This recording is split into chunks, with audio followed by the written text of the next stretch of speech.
If you can hear me and see me, just please let me know in the chat that all is good. You can see and you can hear.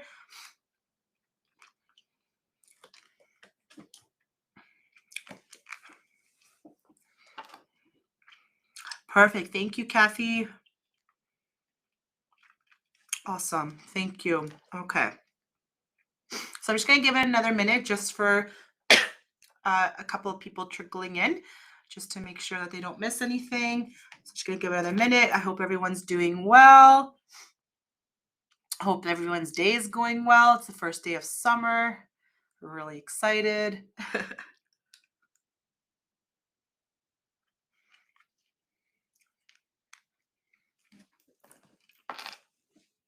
Hi, Andrea. Welcome, welcome. Thank you. Andrea, remind me where you're from. Yes, Lisa. Thank you. Thank you for joining.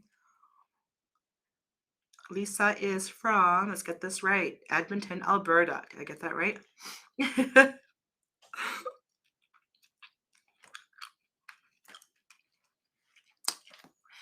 Many trainers and I forget where they're all from. Give me 1 second. I'm just going to fix my camera. Sorry, don't get dizzy. Don't look at the camera. You might feel a little dizzy.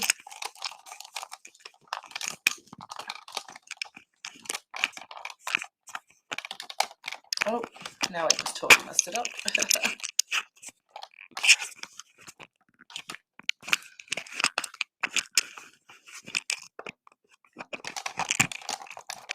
Okay, I guess I can't put it any more different. Okay, perfect. Okay, so I guess we can start. We still have a couple trickling in, but we're good to start. So once again, welcome everyone to our webinar today, our specifically a Preempt webinar with targeting directly nail techs and what infection control procedures they must do. You know, nail techs is one of the big industries that does need proper infection control procedures.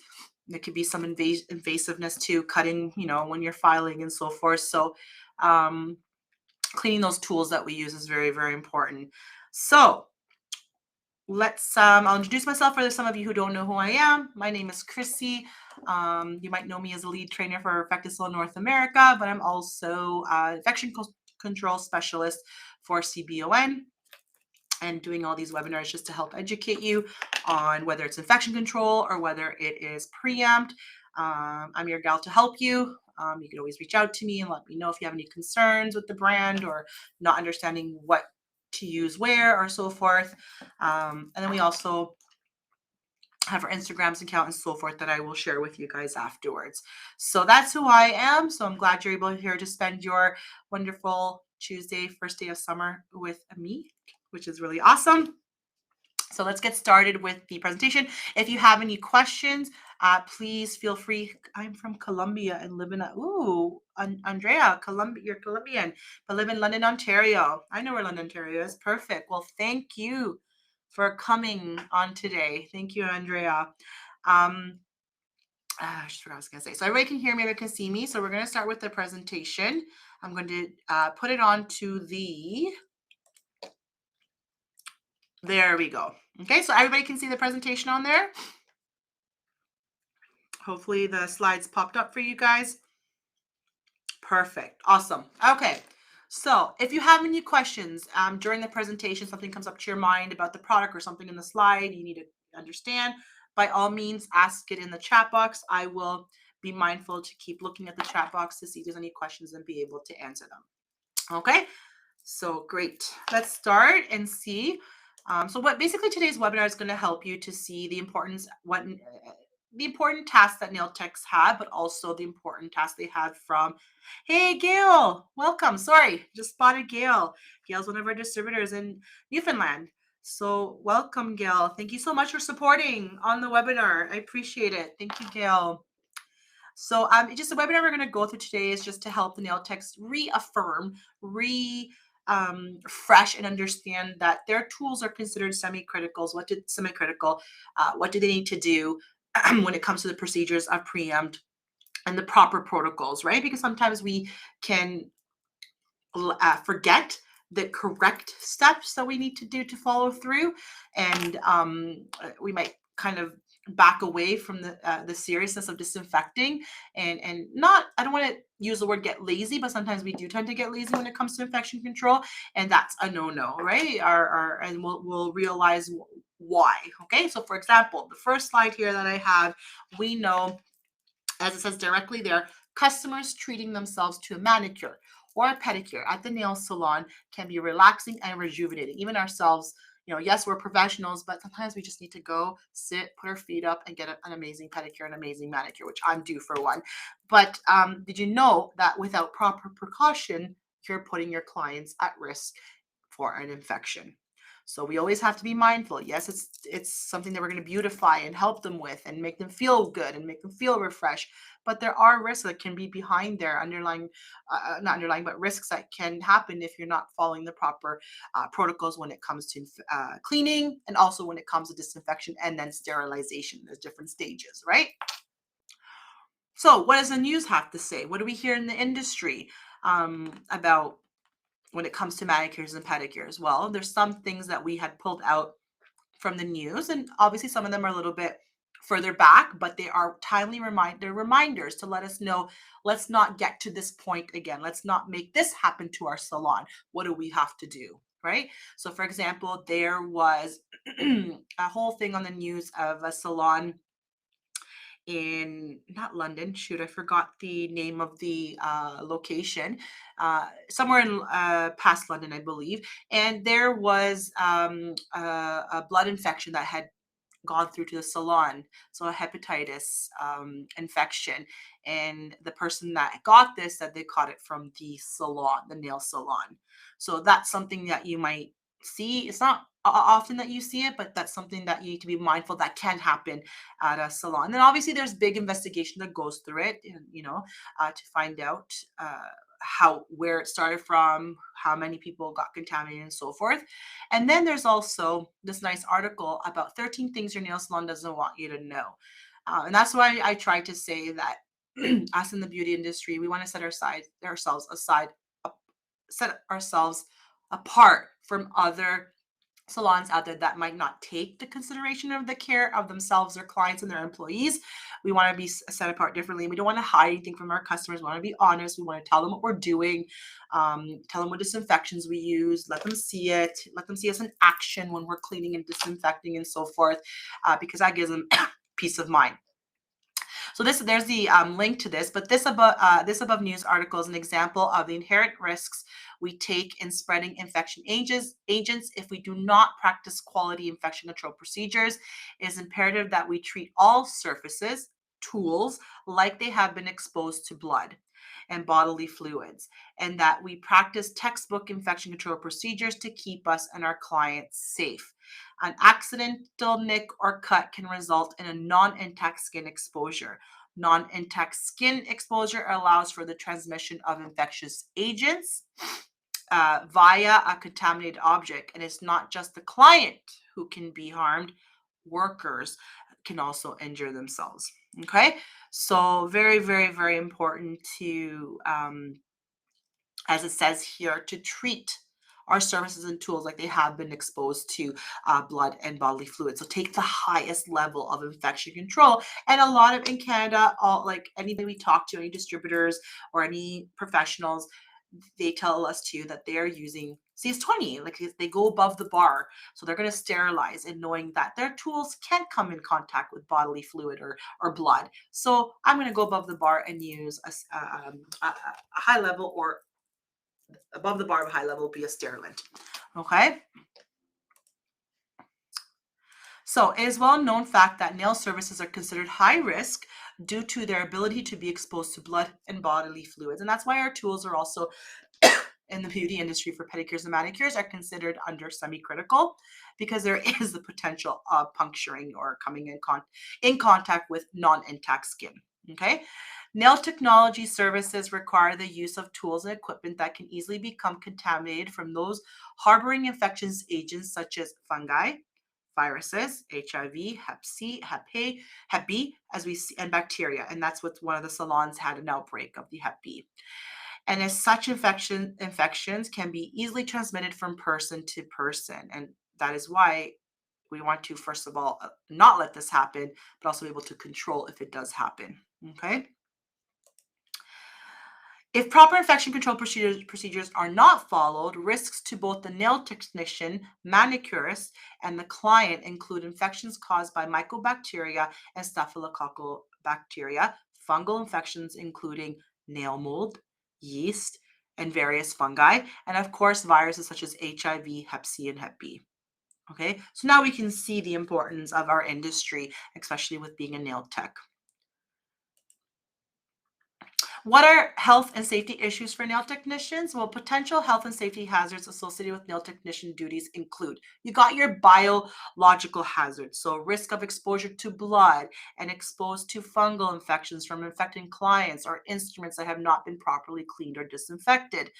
Risk of biological hazards such as bacteria, fungi, viruses, and other infection agents such as hepatitis B, hepatitis C, and your HIV. Okay, so those are your biological hazards. What are your chemical hazards? Well, long-term and short-term exposure to high concentration of hazardous nails products such as polishes, strengtheners. So not just we're not the reason why I want to put the chemical hazards in here as well, and not just the biological, which deals with infection control. You also need to know what chemicals can be harming yourself as well. Autumn, will this be saved and sent after? I may not be able to stay for the entire webinar. The whole webinar will be recorded. Yes, and you should be able to get a recording, and then we post it on our infection control website, so you can watch it anytime. Okay, Autumn. So the chemical hazards are long-term and short-term exposure to high concentrations of hazardous nail products such as polishes, strengtheners, removers, and artificial nail liquids. Exposure to products may be more significant if there is poor ventilation, so always have good ventilation. Skin and respiratory disorders from allergenic or irritating products. So you could build up, and that's not just from these products, it's also from disinfectants that you choose that might not be great. They might not have the greatest technology. They might be, quartz, phenols, or something like that. But you can also, or like bleach, you can also build that respiratory issue or workplace. What's it called again? With the asthma. I'm sorry, I'm blanking out. But you can even create yourself that occupational asthma. There we go. I think that's what it was. Yes. So be mindful of the products you use, but also like when you're doing these services and nail services, but also be mindful of what disinfectants you use, that they're not harsh on yourself as well. You're welcome, Autumn. Okay, what are some preventative measures for nail technicians? Well, for your biological hazards, you need to wear gloves and avoid clients with cuts, open wounds, sores, blisters, or visibly infected skin on their hands, feet, or nails.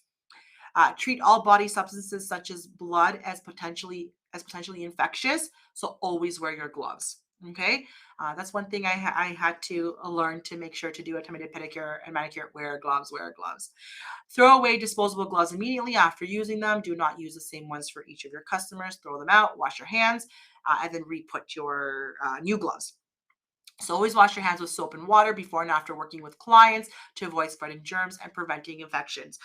People sometimes think, oh, I wear gloves, I don't really need to disinfect. There's cross-contamination that can happen in seconds. So always remove gloves, wash your hands, and then with soap and water, and put new gloves on. That's the best practices that you can be following. What are some preventative measures for nail technicians when it comes to biological hazards again? So bandage open cuts or broken skin to prevent contact with blood or other potential infectious material from a client or coworker. If an individual is bleeding, do not touch the blood. Ask the individual to use a cotton ball or tissue to stop the bleeding and to throw the used material directly into the trash once the bleeding has stopped. So sometimes you might nick cut. If the person's diabetic, they might be bleeding a little bit more uncontrolled. So it's best you guide them, provide the product to stop the bleeding as well. If you're wearing gloves, I'm sure you can assist them as well. And make sure to dispose right away the cotton swab into the bin. Consider getting immunized against hepatitis B. That's an option. You can always talk to your coworkers if they want that, but that's an option. Clean and disinfect tools after each client according to the policies of your provincial guidelines. Okay. Hi, Laurel. Welcome. So it's always very important. Yes, we provide these trainings for you guys and we provide information, but at the end of the day, it's your duty to go and check what your provincial and your local regional guidelines are seeking from you so that you are prepared and armed with the right answers, with the right product, with the right procedures when they do come to visit. Okay. What are some preventative measures for nail technicians? Now it's the chemical hazards. So replace disinfecting products with ingredients of concern with a less harmful product where possible. So that's where um, Preempt comes into play, where it's not harmful to you, it's not harmful to your clients. There's no VOCs, there's no volatile organic compounds. You're not going to get respiratory like asthma, occupational asthma. You're not going to be irritating your customers either. So always look for a product that's going to benefit everyone and keep the health and safety of your client in mind. Safely use, store, and dispose of disinfectants. So each disinfectant, when you read the label, even with Preempt 2, there's special disposal way. Yes, you're allowed to pour it down the drain because it breaks down to water and oxygen, but you do have to run it down with some dilution of water.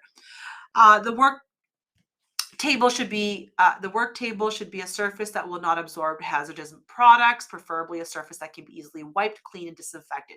So not choosing material or a table that has material that's porous, because then you won't be able to disinfect it properly. So a product that's a hard surface that has a coating that you can disinfect it properly is more advisable.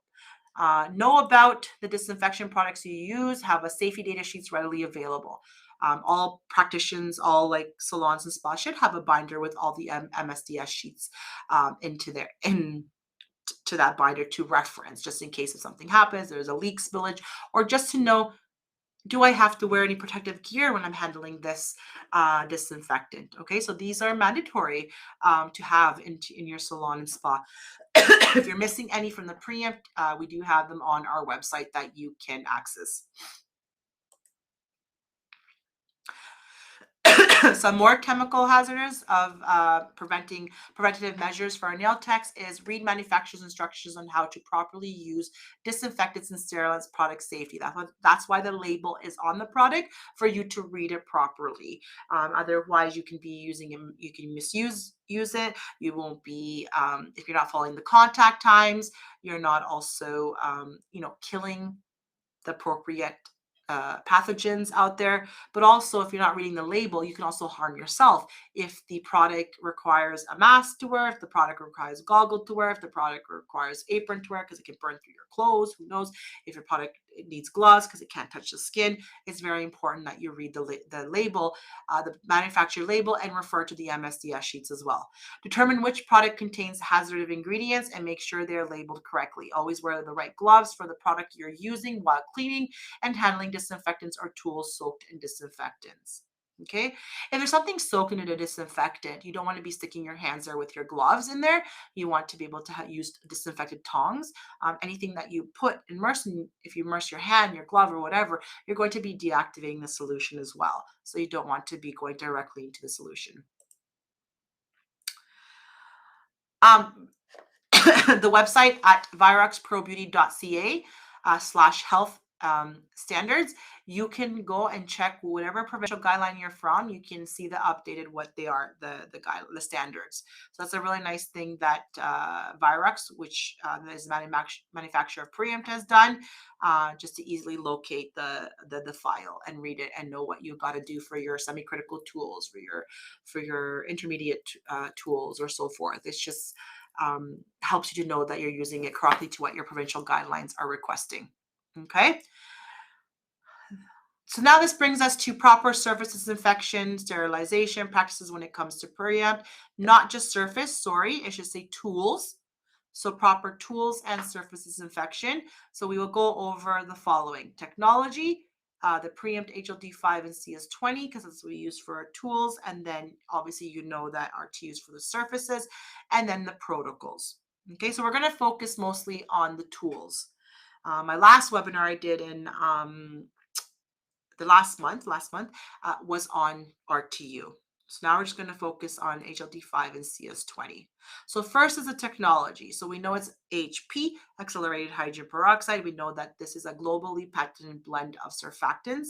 Surfactants are like soaps as well. So that's why the when you look at the RTU, it has the capability of cleaning and disinfecting at the same time because of that those surfactants.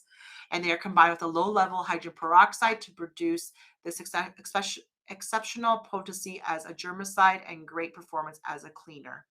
Okay, so AHP is a technology, accelerated hydrogen peroxide in the Preempt products. What are like the industries that use them? Well, obviously we're talking about the beauty industry. There's many industries that are using the AHP technology, but here we have it as an image with our beauty. She's doing a little bit of a pedicure. So Preempt is specifically formulated for surfaces, both non-circulating and circulating foot baths, and for implement disinfection and sterilization. It's gentle, fast-acting, effective, does not emit harmful VOCs, so those volatile organic compounds that could affect your lungs and your client's lungs. I don't know why my PowerPoint's taking long to change.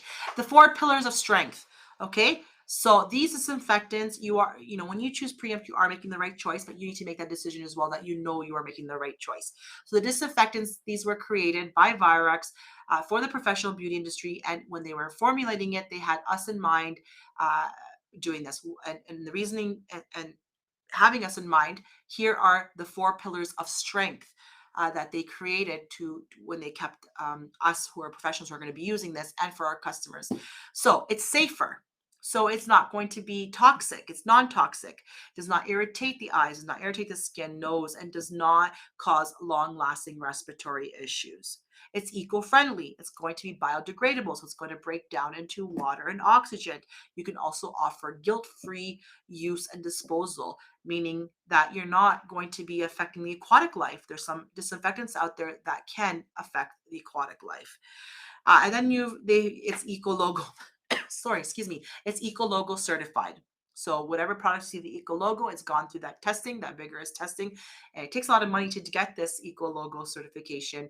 And Virex has gone through all that testing. It's compliant. So it's going to get you inspection ready. It's going to meet local bylaws. It's going to meet provincial health regulations. It's hospital grade. It's government registered, which means it's government registered as a registered disinfectant, and it holds either a DIN number, a drug identification number, and you'll see that on the RTU, but also holds an MDL licensing number, which is something new. Before, all the products of Preempt had the DIN number, but just a couple of years ago, it was said that any high level of sterilant disinfectant, it needs to have an MDL license. It's a medical device licensing number. If it doesn't have this, then the claims that they make for that being a high level disinfectant and sterilant are not true claims. Because in order to get this the number or MDL number, you have to go through third party testing, and that costs once again a lot of money. And once that testing has been done, it comes back to you saying yes, it's approved. It does kill your bacteria. It does kill your viruses. It does kill your fungi, viruses, TB, and so forth, right? Within that amount of contact time. So if you're talking about HLD5 in 5 minutes, yes, you're able to kill all of those pathogens. And here's your stamp of approval. So you know you're using it at ease, and you know that it's going to kill all this. If you're buying a product out there that doesn't have that DIN number or MDL number, you're using it, I would almost say, at your own risk, because you don't know if you're actually cleaning and disinfecting properly or even sterilizing. Okay, it's fast. The disinfectant, you can disinfect, especially with the RTU in your surfaces, in as little as 3 minutes. So faster disinfection means better turnaround. Okay, even if you look at our soaking, our 5 minutes and our 20 minutes. Even like our 20 minutes is a sterilant. But if you were to be using alcohol, that has to be soaked in the solution for 10 minutes, plus alcohol evaporates. So HLD5 for 5 minutes is great as a high level disinfectant. And then your CS20 to kill everything, including spores, will be 20 minutes. So the timings are not that bad. So now we're going to see the products. Okay, so for tools, so we have CS20 and HLD5 for tools and implements, only for tools and implements. I remember somebody was using it to clean surfaces and just stripped their paint, stripped everything. It's not meant for surfaces. The higher the product is, so for example, CS20, it's the highest because it's going to kill it's the highest in AHP technology, like the percentage, because it's going to kill everything, including spores. So it's probably about a 7%. As opposed to RTU is a 0.5. So imagine that level difference. You will be damaging your furniture. So always even have your soaker tray in an area by the sink or so forth, so it's not spilling anywhere. The CS20 or the HLD5. So you can reuse it, which is great. So if people think it's pricey, no, because you got 14 days reusable for this immersion soaker. To keep in mind, do not exceed contact times and do not soak objects overnight. Why do we stress this out? A lot of people will come and say, oh, not a lot, but several people will come and say, oh, the product has rusted my tools. How long did you leave it for? Oh, I left it overnight. It's a strength. There's strength in the CS20 and HLD5. So if you leave it overnight, you're going to obviously provide some kind of wear and tear to your tool. Second is, did you put it in wet? Oh, yeah, I didn't dry it properly. The wet, a lot, when you put your tools in wet and you don't dry them before you immerse them in the solution, that will corrode, that will make the rusting happen. And third reason is, if there's rusting happening in your tools, is just you purchase cheap metal grade. Always look at companies that are well known in the aesthetic industry for manicures and pedicures, and get a high grade metal. Okay, so those are 3 things to keep in mind that you can avoid rusting your tools. I still have mine from school from 2000, so it's doable if you follow the instructions and do the steps properly. So compatible with professional high quality stainless steel and hard plastic objects, we said. No fumes or special ventilation required. It's biodegradable. And we do have the test strips that you can use as well to test. And when health inspectors come in to visit, they do want you to have your own test strips. They don't want to be purchasing them and testing. You should have your own. And actually, it's very important you do have your own. You're practicing the protocols as well to keep your salon intact. And you can also keep your employees intact, because you as an owner might have gone through the training with them or gotten them trained and so forth, but sometimes they may deviate from the proper steps. So having the test strips, you're able to test solution in the 7-day mark. So it's 14-day reusable. In 7 days, you can test it and see, is the potency still there? Is it going to kill everything still? Because if they put the tools in wet, or they didn't put the tools in, they put the tools in dirty, they didn't remove all that debris and do the cleaning stage first, and then all of that inactivates the solution. So it won't be able to last 14 days. So your test strips are going to be the security and also to keep your customers in line. Okay. No, Autumn. You can actually check whenever you feel like. Just, you don't want to. If you check every day, then you might be like, "Oh shoot, I'm going through these test strips a lot, and it's money, right? It'll cost you money." We say the 7-day mark because then you can see that if your employees are using it properly, that yes, they can get full 14 days use of it. But whenever you feel you want to test it, you can test it. Before a health inspector comes, or sometimes they come unannounced. But anytime you feel you want to use it, we just say 7-day mark, just to leave a week to see, are your employees following that proper protocol, or are you yourself following the proper protocol? Okay. So the HLD5, sorry, is a high level disinfectant for semi-critical tools, because that's where I just want to check that isn't necessary. It is. Yeah, no, it's not necessary at any day. If you had, though, an infraction and you had to correct that infraction from the health inspector, I would probably be inspecting it every day. Like, say you're an owner and your employees were not doing it properly. A health inspector came in and saw that you failed the testing of your solution and it was like an infraction. I would test it a lot more often within that 14 days, just to make sure that my employees or myself are back on track. Okay. So yeah. Thank you, Autumn. So it's a high level, so it's semi-critical. So our manicure tools or pedicure tools are classified under semi-critical. So you're going to be using, when anything is semi-critical, you have to use a high level disinfectant to a sterilant. You cannot use anything lower than that. So you can't use intermediate level. You can't use RTU to clean your tools. I mean, to disinfect your tools. You can use them to clean them, but the best thing is to do soap and water. That is the best thing, and scrubbing action with a brush, like a nail brush, to release any of that debris that those skin or cuticle or toenail clippings. Okay. So the HLD5 is Health Canada registered with the medical class 2 medical device licensing number. So it's gone through that vigorous testing. It's really hard to see it in the picture, but down here there's some number. That is your medical device licensing number down there. So it's a high level disinfectant, which means it's 5 minutes. As you can tell by the name, it's easy to remember. HLD5 means high level disinfectant. 5 minutes is your contact time. And within that 5 minutes, you're able to kill your viruses, your bacteria, your fungus, and your TB. So that's all you need, 5 minutes. Don't leave it much longer. Preserve your tools. Okay, sorry. And then if you want to do use it as a sterilant, you can, and be able to kill spores, you can leave it for 6 hours, your tools in there. But what did we mention before? Any prolonged time so long in the solution will affect your tools, right? So I wouldn't suggest leaving your tools for 6 hours to be able to kill spores or any blood, like you touch any bloodborne. I would just go straight to the CS20. Okay, for just 20 minutes. Okay, so here's how you're going to use HLD5. You're going to clean first your tools with soap and water. Let me just see what Gail wrote. I also remind my students when rinsing off their tools after the correct soaking time that it is also important to dry the perforated tray if they are not using tongs. The water on the tray will change. Oh, yes, big time. Because there's a lot of the little tiny holes in so a lot of these soaker trays come with a lifting tray. And what you can do is, if you don't have tongs and you don't remove the tools, you can take that lifting tray out by the sink, rinse the tools in the sink with that lifting tray because it's got the holes underneath to release the water.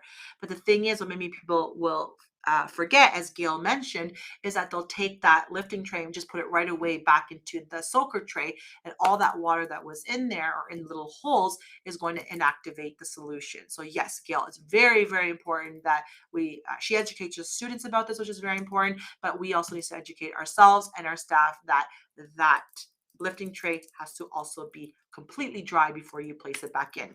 Thank you, Gail. I appreciate that. So here is your, so we said clean. So you have to clean with soap and water. Remember, disinfecting is a 2-step. It's cleaning first and then disinfecting. Without cleaning, you won't be able to disinfect properly and accurately. So you're going to clean with soap and water, 30-second scrubbing action just to remove any of that debris. Rinse, then completely dry it properly. Okay, and then you're going to have your soaker filled with HLD5. Your soakers sometimes even have a line of how much to fill, as long as the tools are fully immersed, and don't overstack it. Okay. Okay, so after you fill in the soaker, you're going to take the tools and immerse them fully into the solution and leave them on for 5 minutes. Then as you remove it, you're going to rinse, dry, and store. Once again, that lifting tray, rinse, dry, and then put it back in the tray. Okay. And then you're going to put them in a container, the tools that are labeled disinfected. Like that container should be a disinfected container, not has been cross-contaminated or anything like that. And that's where you store all your clean. You can potentially have two containers, one's for dirty, one's for clean, so that if you didn't have time to clean them, but you have a second set of tools, you can put them in the bin that says dirty, soiled, and you're able to, when you have time, to disinfect and clean them. Okay. Then now you have your CS20. So same thing like HLD5, it's Health Canada registered as a high-level disinfectant, but also as a chemosterilant. Okay, so it's a class 2 medical grade device. In 20 minutes, you're able to kill all, like everything, your spores, your viruses, your bacteria, your fungus, and your TB. Okay. So that's why when I mentioned before, estheticians like just going above the bar, and this is what they'll use. But I sometimes say it's useful to have both HLD5 and CS20. Yes, we should treat all tools and surfaces like they've been in contact with blood or bodily fluid, but sometimes it's just like the simplest thing treatment that you did, a simplest manicure, a basic manicure or something like that, and it doesn't really need to be put in a sterilizer. You have your HLD5 for 5 minutes that can get your tools disinfected properly and in time for your next treatment. Okay. Autumn, how do you keep it sterile once it comes out of the solution? I thought once it's exposed. So yes, it's true. Once you remove your tools from your container, because it's exposed at air, is no longer sterile. The best thing is to put your tools in the steri pouches and then store them in a container. Treat it like the dentist when you go and they open up the pouches in front of you. I specifically do this. I'm a mobile esthetician, so I will put them in steri pouches after I clean, disinfected them, and then open them in front of my customer. That's why you also avoid cross contamination. Um, it's closest to the sterile, because yes, you removed it and it's been exposed, but right away put it into that pouch. You'll keep it as close as you can to it being sterile, as opposed to just leaving it open, placing it somewhere where it's open, or putting it in a container where you haven't closed the lid. The longer it's been exposed. So your best practices would be putting it into a steri pouch. Yeah. You're welcome, Autumn. Good question. Okay, so now we're going to the procedure of the CS20. It's exact same thing you would do with the HLD5. You would clean properly with soap and water. You would rinse. You would dry. You want to also make sure you remove that soap, because even that soap residue, if it stays on that tool, especially if you're using more heavy duty soap, it's going to inactivate the solution as well. Okay, and then you're going to fill your soaker with the CS20. You're going to put your tools fully to be immersed. Don't overstack it, and then you're going to leave it in there for 20 minutes.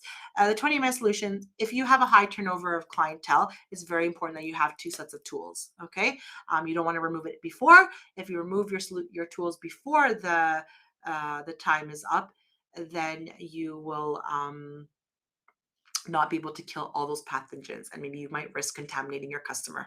Okay.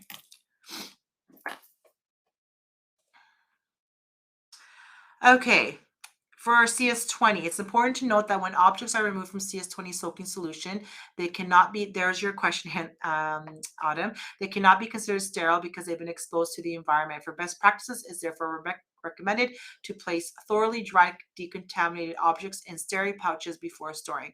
You're ahead of me. You got it. There you go. Okay. So that's the best practices. And actually, customers will appreciate that too, because they will see the severity that you're taking. So one thing you can do is, if you're finding if that these steri pouches are going to be more cost effective to you, because obviously it's thrown away each time, you can add it to your service fee. So your manicures and pedicures will go up, so a couple of bucks, and you will have to inform your customers due to proper practices, and including now our tools and steri pouches for your safety.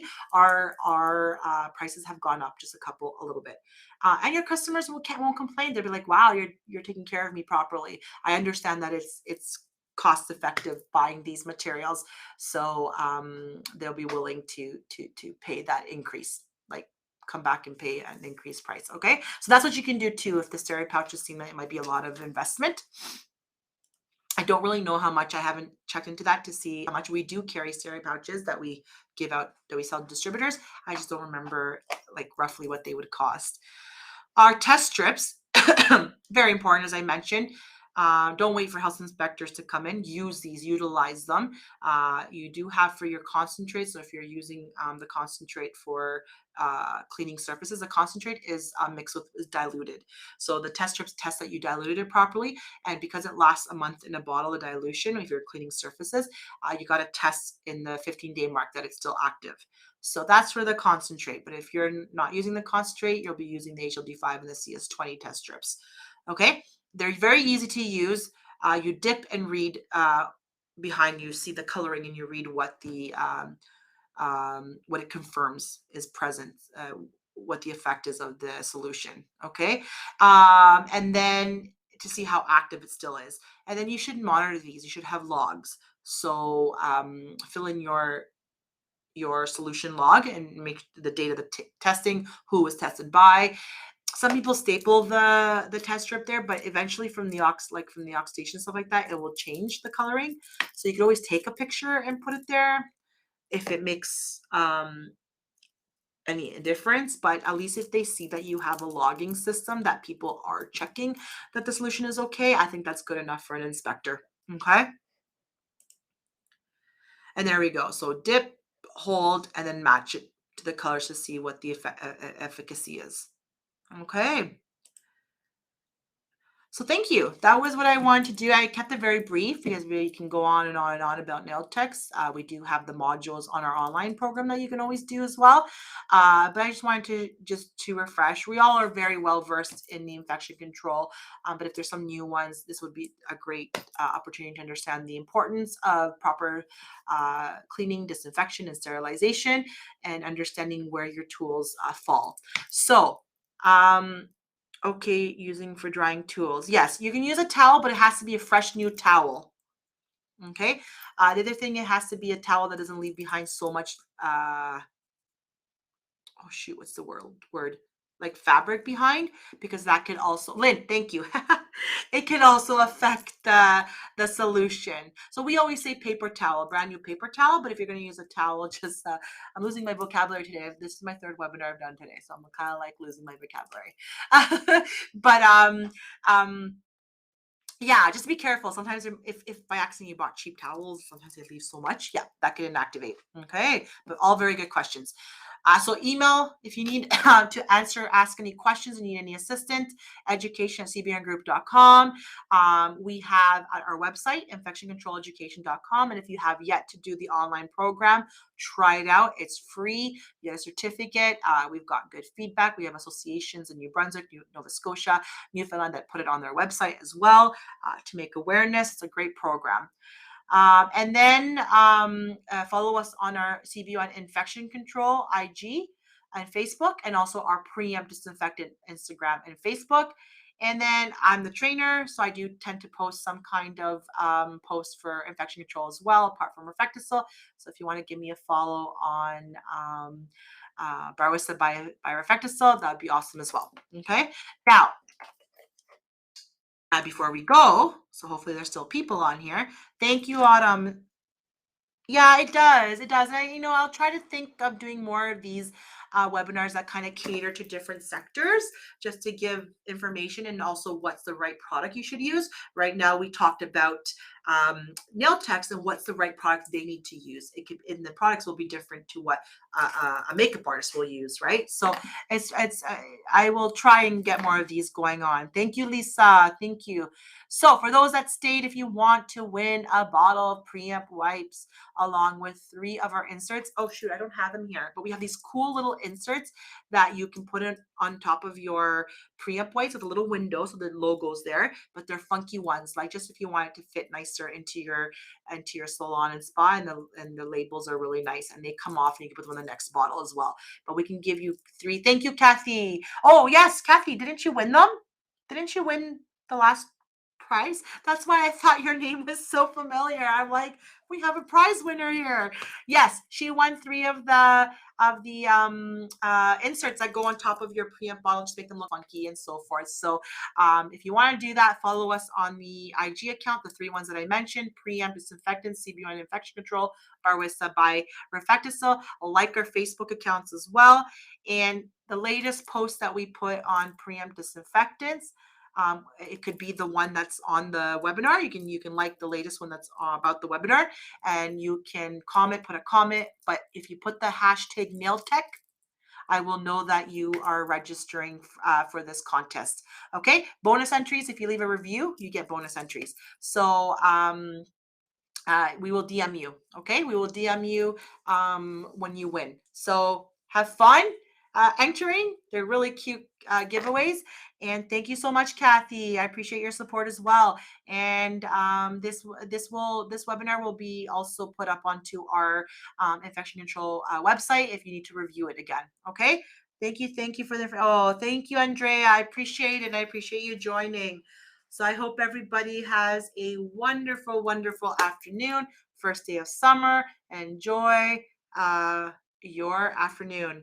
Thank you, Gail. Very nice to have you as well, Gail. Really, really appreciative and giving your feedback as well and your comments. We always appreciate that. Thank you so much. Thank you, Paulette.